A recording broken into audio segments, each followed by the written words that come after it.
So in our last series, as far as mitosis and meiosis goes, I want to cover crossing over.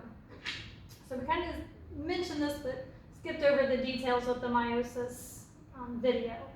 So at this point, we still have our diploid cell that's went through interphase to make our duplicated chromosomes. But I want to highlight this event of crossing over. And again, this is happening in prophase 1.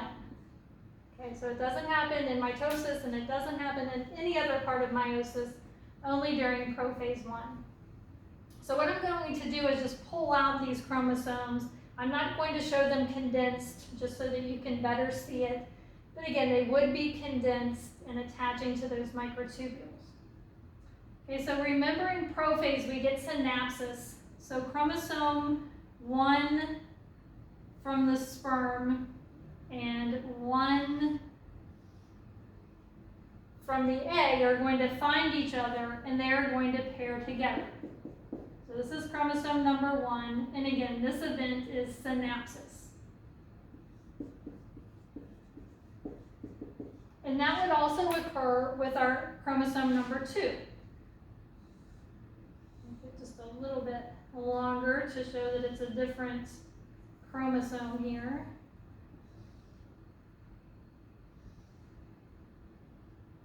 And again, this is chromosome number 2. Now both of these are inside the cell. I'm just drawing them out so that we can better see what's happening. Okay, but during this synapsis event, the sister chromatids from each of our chromosomes literally cross over each other. And what can happen is they can literally exchange information. Remember recombination, when we were talking about mutations and changing DNA, recombination is moving and exchanging DNA information. So that's what happens, let's say here in this part. So we're going to get this crossing over that happens, and whenever we do that, this is going to cause, whenever we separate these into our gametes, we're going to have one cell that gets this sister chromatid over here. So nothing happened to it. It still looks like the sperm. But what happens with this sister chromatid here is we get this crossing over and exchange of information. So it's still mainly like the sperm chromosome 1, but now it exchanged a little information with the chromosome 1 from the egg, and now it's a mixture. So this bottom part is being exchanged. And then our chromosome, our chromatid over here, again, it's mainly maternal from the egg, but then the bottom part where they exchanged information is now part paternal. So again, we're getting this exchange of information. And what that does is it creates a hybrid, a mixture of maternal and paternal genes.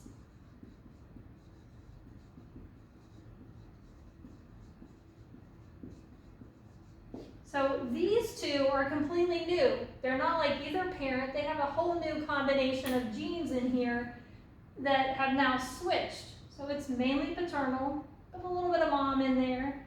Again, mainly maternal with a little bit of dad.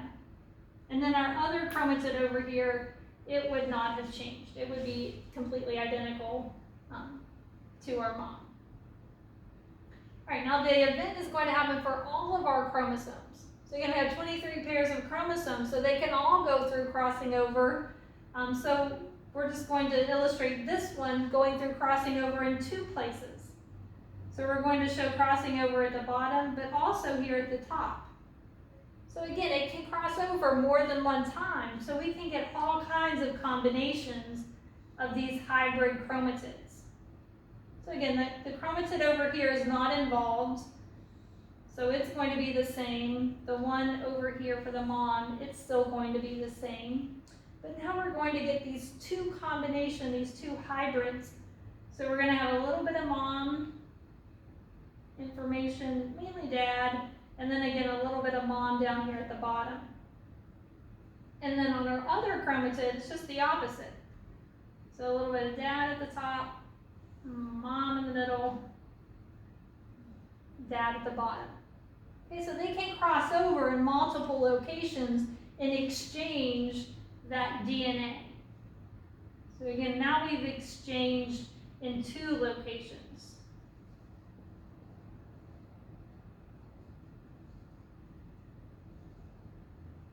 And then of course during the independent assortment of metaphase, we could end up with this unchanged chromosome 1 from our dad, but then it could get mixed in with one of these chromosome 2s that came, that has a hybrid and a mixed.